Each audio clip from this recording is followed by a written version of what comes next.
Pemirsa, inilah semua terkini Evarina TV bersama saya Budi Arti. Pemirsa, pemilihan kepala daerah, bupati, dan wakil bupati Kabupaten Simalungun telah sampai pada proses penghitungan kertas suara di KPU. Namun disinyalir dalam mobilisasi kotak suara dari TPS hingga ke KPU diduga melibatkan Ormas PP. Untuk mengetahui informasi selengkapnya, kita telah terhubung dengan Komisioner Bawaslu Simalungun, Bapak Adil Saragi. Halo Bapak. Halo, selamat siang. Siang Pak.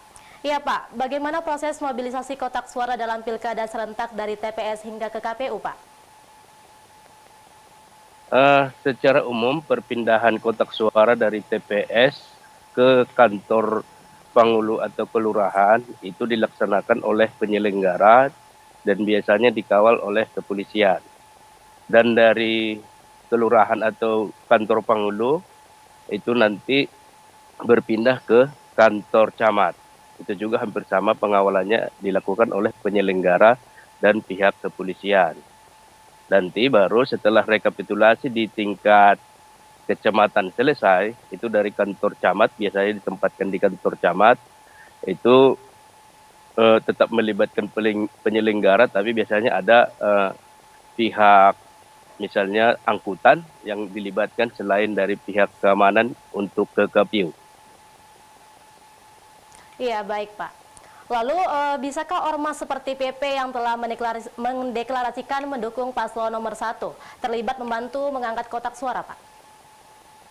Nah, ini yang menjadi viral sekarang ini kita sekarang ini dalam penelusuran kebenaran dari video tersebut.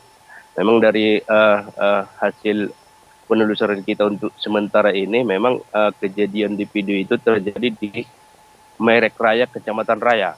Jadi dari hasil pengawasan pengawas Naguri itu udah dihimbau kemarin persoalan itu supaya tidak melibatkan orang lain.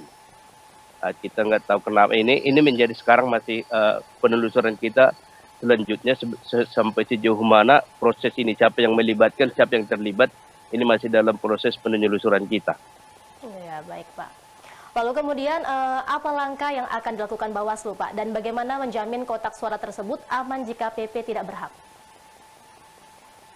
Nah, ini yang menjadi itu yang saya sampaikan tadi, ini masih menjadi penelusuran kita sejauh mana keterlibatan pihak lain selain penyelenggara ataupun pihak kepolisian dalam proses kejadian tersebut. Nanti dari hasil-hasil klarifikasi bisa kita lihat apakah ini menjadi pelanggaran atau tidak. Apakah nanti pelanggarannya ini pidana, administrasi, ataupun kode etik.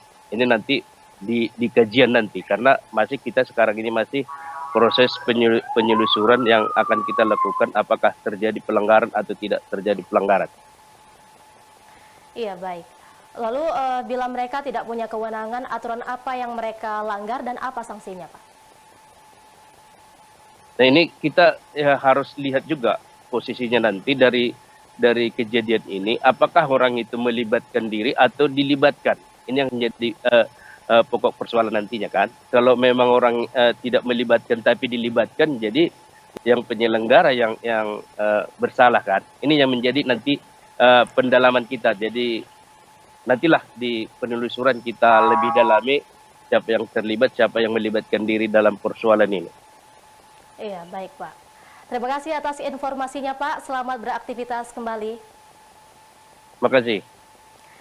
Iya, baik. Pemirsa, demikianlah pernyataan langsung dari Komisioner Bawaslu Simalungun. Saya Budi Arti pamit undur diri. Terima kasih dan sampai jumpa.